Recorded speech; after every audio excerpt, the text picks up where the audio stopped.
Ողջույն, արգելի ընկերներ, ձեզ ողջունում եմ իմ Facebook-յան էջում, ինչպես խոստացել եմ, նախընտրական քարոզարշավի ընթացքում փորձեմ ամենօրյա ռեժիմով ապահովել լայվ քննարկում օրվա կարևորագույն իրադարձությունների վերաբերյալ։ Այսօր էլ եղան հետաքրքիր հայտարարություններ, թե Հայաստանում, թե Հայաստանի սահմաններից դուրս, այնպես որ բավական հետաքրքիր թեմաներ կան քննարկելու եւ մենք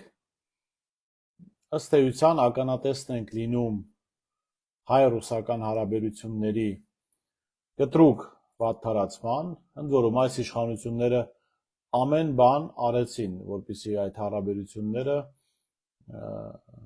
այս վիճակում լինեն, այս իշխանությունները ջանք ու եռանդ չխնայեցին, որպեսզի հնարավորինս խնդիրների առաջ կանգնի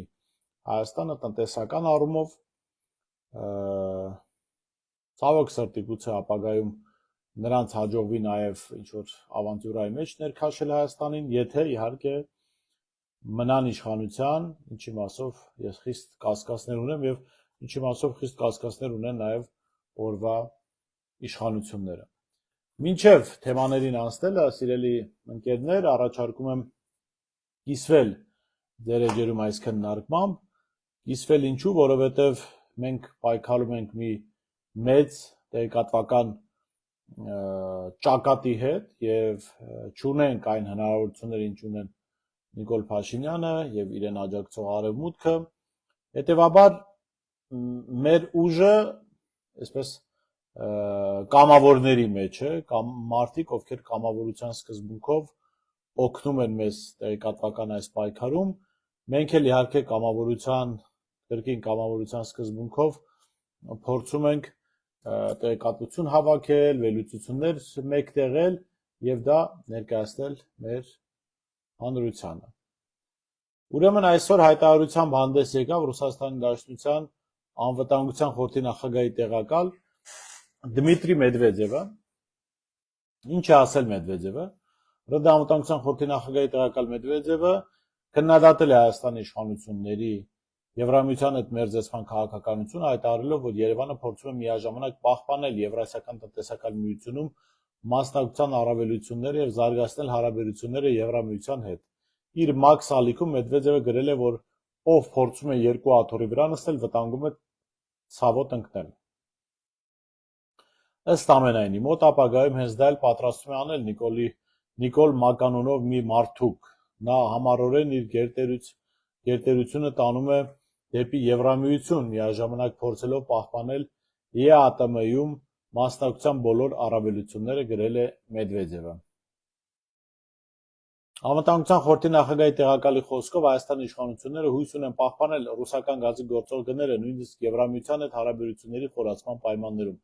Ռուսաստանը պարտավոր է իր հեռացող գործընկերոջ համար պահպանել գազի ներկայիս գինը 1000 խորանարդի դիմաց $177.5, գրել է նա, նշելով, որ 2026 թվականի մայիսին Եվրոպայում գազի բորսայական գները կազմել են $570-ից $590 1000 խորանարդ մետրի դիմաց։ Բոլորին էլ պարզ է, որ եվրոպական գազային գներն անցնելու դեպքում այ երկրի բնակչությունը այս հորեղբորը կվռնդի ուղիղ իր սիրառատ ընկերոջ Ֆրանսիայի նախագահ Էմանուել Մակրոնի մոտ Փարիզ, այդ պատճառով էլ նա ստիպված է ազատ վարկ դրսևորել, փորձելով միաժամանակ դուր գալ բոլորին, բայց այդպես չի լինում, հայտարարել է Մեդվեդևը։ Ավելի վաղ մայիսի 22-ին Ռուսաստանի նկատմամբ Փաշինյանի քաղաքականությունը ՌԴ Պետդումայի խոսնակ Վիաչեսլավ Վոլոդինը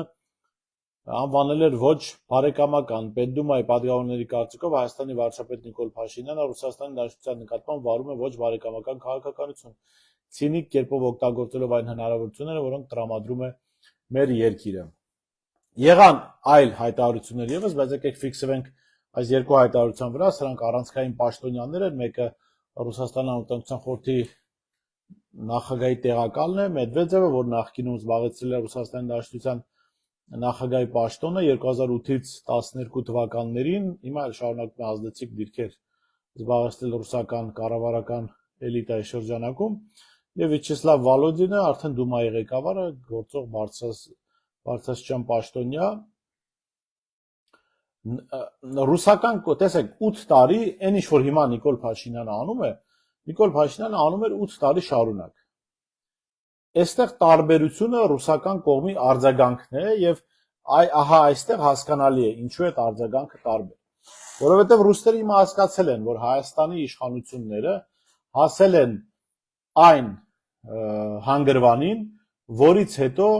Հայաստանը կարող է ներքաշվել Ռուսաստանի դեմ որոշակի ռազմական գործողությունների սցենարներում, գուցե ուղիղ, ոչ ուղիղ, բայց տարածք տրամադրի, հետախուզական հնարավորություններ, ռուսական մամուլում տարբեր վարկածներ են քննարկվում։ Նաև այն հանգամանքը, որ Էմանուել Մակրոնը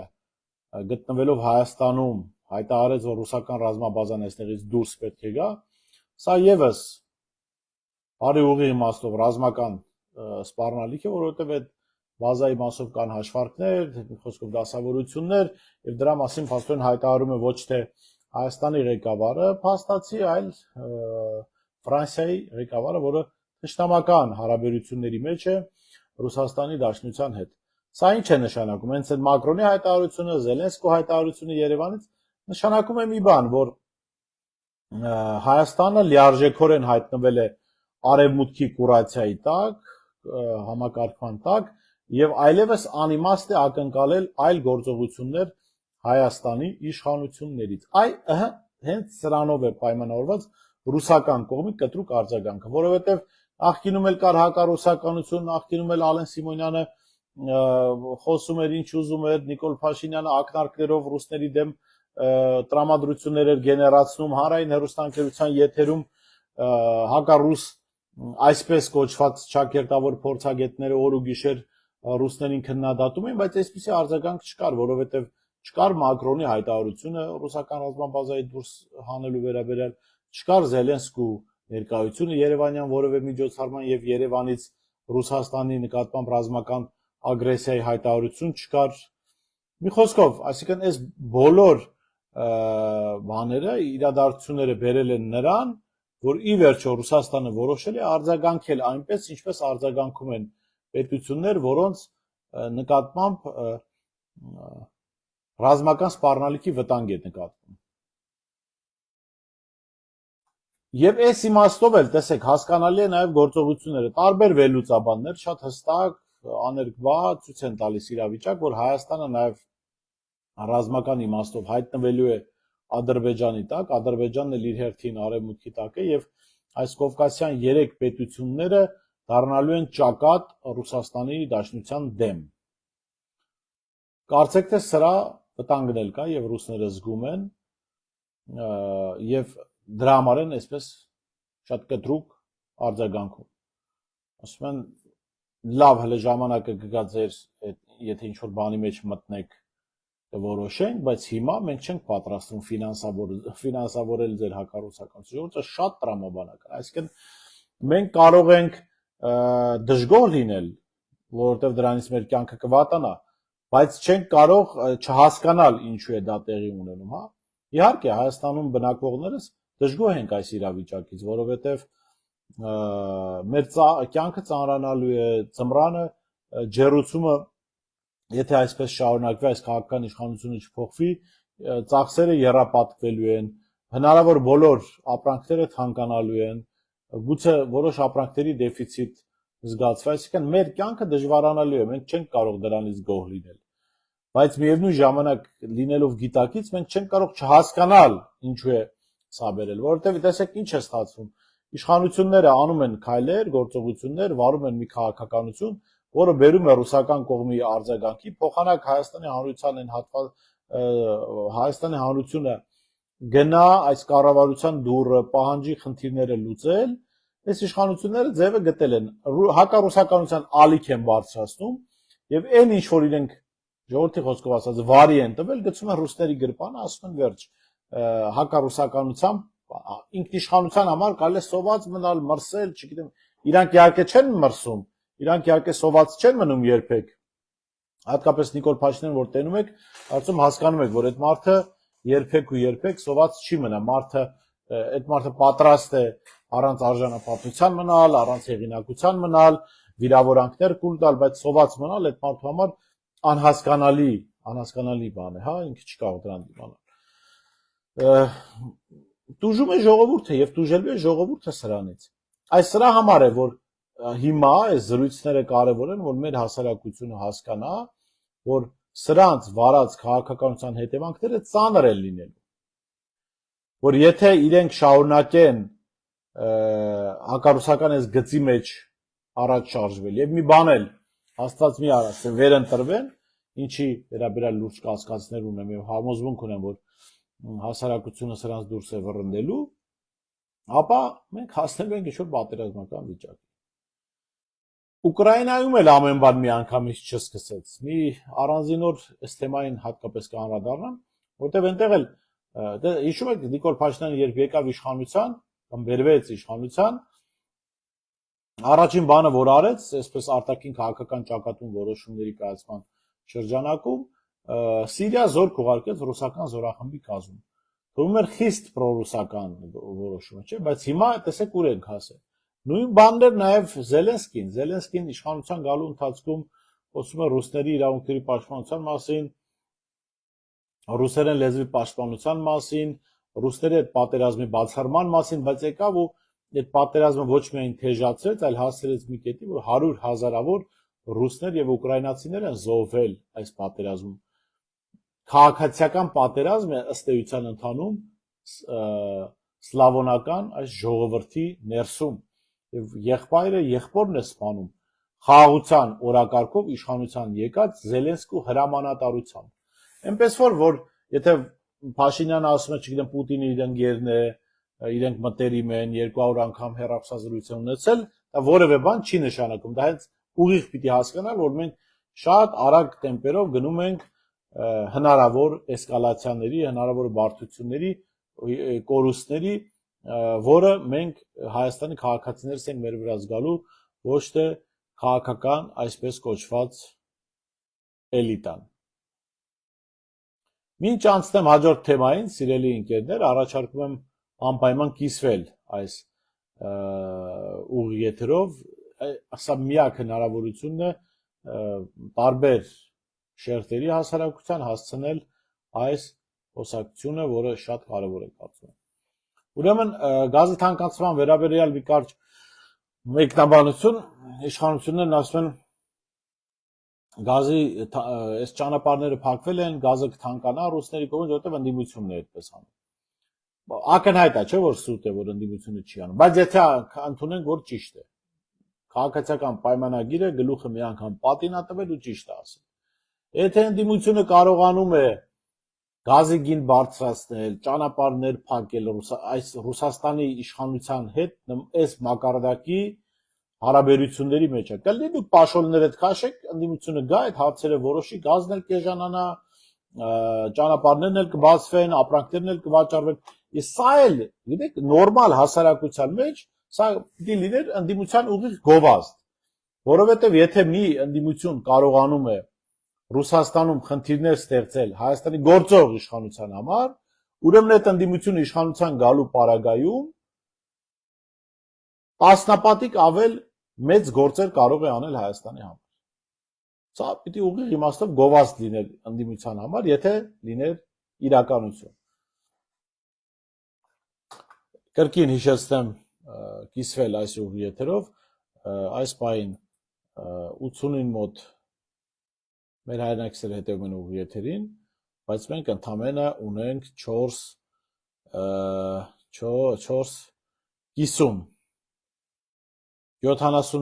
եւ ավել հավանում, ես խնդրեմ մեր ընկերներին անպայման կիսվել այս ուղիղ եթերով։ Ես ասել եմ, որ պայմանավորվել ենք Պեկում հարկային բեռ չի ավելանա ձեր վրա, իսկ հունիսի 8-ից հետո, իշխանության փոփոխությունից հետո անպայման այս լայվը կիսվողների համար կսահմանվեն հարկային արտոնություններ։ Հաջորդ թեման, ուրեմն նախագահ Քոչարյանը սրա մասին խոսեց։ Ես կուզեմ, ուրեմն ներողություն։ Հիմա ձայնագրությունը կմիացնեմ։ Լսենք ու շարունակենք։ Ցեն լկտիաբար հաղթանակը տանել մեզանից, ուրեմն ստանալով են հեղափոխություն։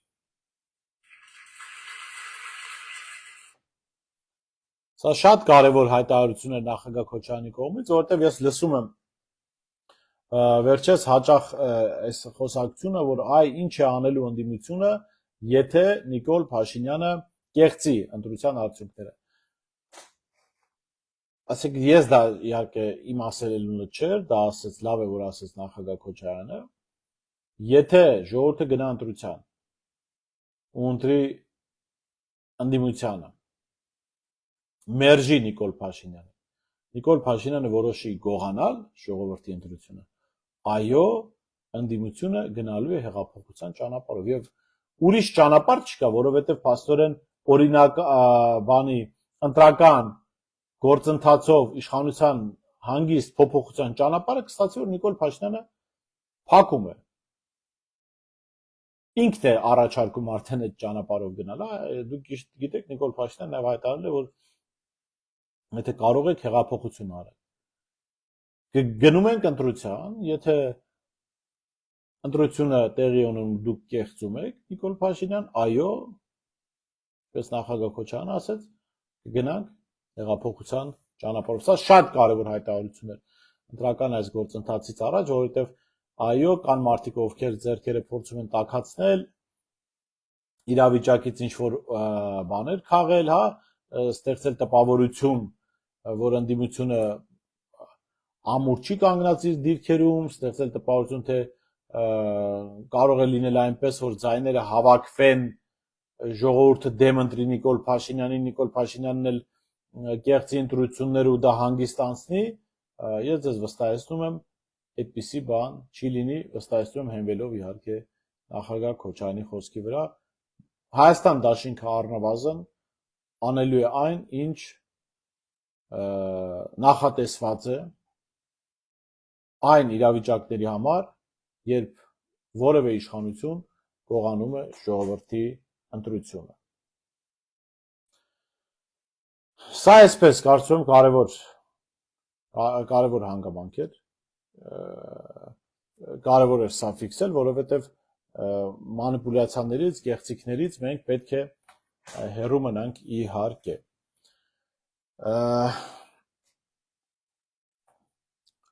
Ուրեմն այսօր հայտնի դարձավ, որ ԱՄՆ պետքարտուղար Մարկո Ռուբիոն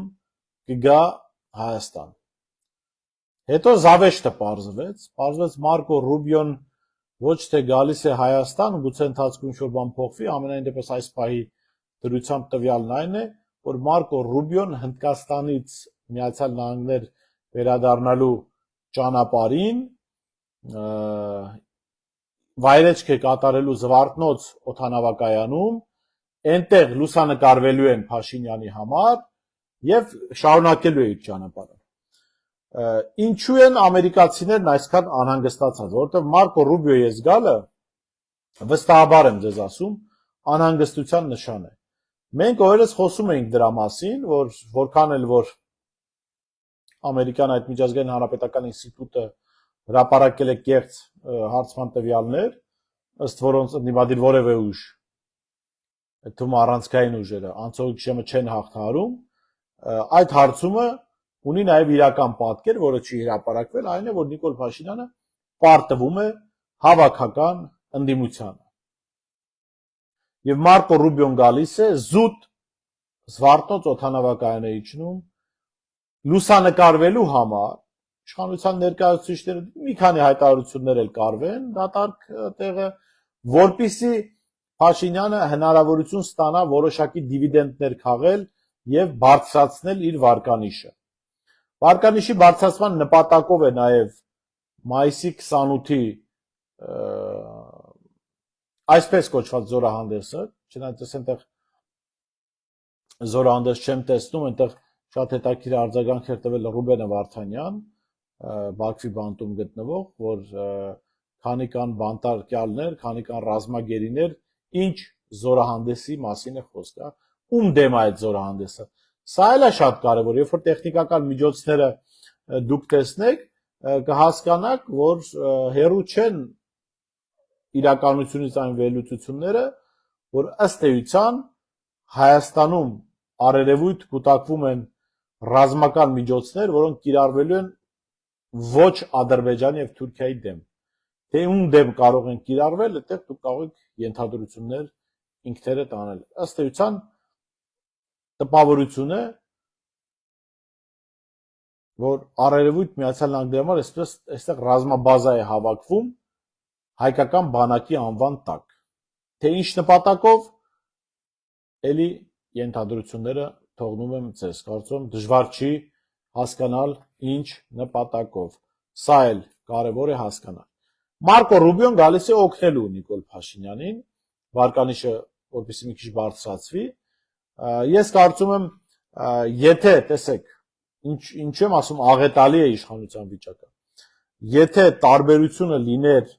2-3% ընդդիմությունից հետ մնալը Փաշինյանի, ապա այդ 2-3%-ը կարելի էր կոմպենսացնել այս զորահանդես կոչվածով։ Ինքը որոշակի տոկոսներ տալու է Նիկոլ Փաշինյանին։ Ուրեմն Նիկոլ Փաշինյանը այնքան հետ է հավաքական ընդդիմությունից, որ այդ 2-3%-ով հարցը չի լուծվում։ Պետք է նոր աջակցության բաներ, առիթներ։ Եվ Մարկո Ռուբիոյի գալն էլ կարծեք թե վերջնական չի օգնելու։ Այսինքն այս պահին կարելի է գրեթե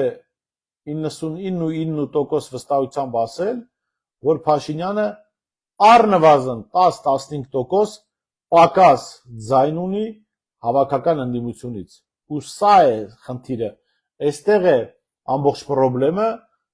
այստեղ է թաղված շանգլուխը եւ սրանից են փորձում փրկել Նիկոլ Փաշինյանին եւ քաղաքացիական պայմանագրին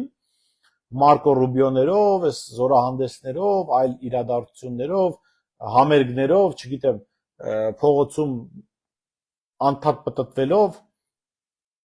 փորձում են լուծել այդ խնդիրը։ Բայց ես կարող եմ ասել, որ այս պահի դրությամբ խնդիրը դեռևս լուծված չէ եւ մեծ է հավանականությունը, որ հնարավոր էլ չի լինի լուծել, որովհետեւ Փաշինյանից հանրության մեծ մասը ոչ թե հիասթափված է, ոչ թե անտարբեր է, ոչ թե կարծում է, որ Փաշինյանը ինչ որտեղ թերացել է, ինչ որտեղ գուցե լավ բան է անում։ Հասարակության ներողություն մեծ մասը զզվում է Նիկոլ Փաշինյանից։ Այս սա է, որ Մարկո Ռուբիոները, ռազմակաշքերտները չեն կարող փոխել, էականորեն չեն կարող փոխել։ Հասարակության մեծ մասը զզվում է Նիկոլ Փաշինյանից։ Այս զզվանքը հնարավոր չի ծածկել Մարկո Ռուբիոյով։ Այս զզվանքը հնարավոր չի ծածկել ինչ որ անօթաչու թռչող սարքեր Երևանի հրապարակում ցույց տալով։ Այս զզվանքը հնարավոր չի ծածկել թոշակներ բարձրացնելով։ Այս զզվանքը հնարավոր չէ ծածկել այլ գործիքներով, որ կիրառվել են։ Չգիտեմ, անասնագլխականակի համար փող են տալի, գլխականակ չունենալու համար փող են տալիս։ Մի խոսքով, պետական բյուջեն ծախսում են ընտրական նպատակներով։ Լրջագույն խնդրի առաջ է կանգնած Փաշինյանը։ Լրջագույն խնդրի առաջ։ Իսկ ես հիշեցնեմ, սիրելի ընկերներ, որ ձեզանից քչերն են կիսվել այս ուղի եթերով եւ ձեզանից քչերն են հնարավորություն տվել ավելի լայն շրջանակի հասցնել այս վերլուծությունը, որը կարծում առնվազն 105 հոգու համար, այս պահին 105 հոգու համար կարևոր է հավանել են, ես գոնե ակնկալի կունենամ այս մարդիկ կիսեն իրենց էջերում։ Հիշեցնեմ, որ հարկայինի հետ խոսել եմ, ձեզ բաներ հարկեր չեն ավելացնի եւ այսպես շարունակ հետո արտոնություններ կլինեն միանշանակ։ Սա իհարկե հումոր։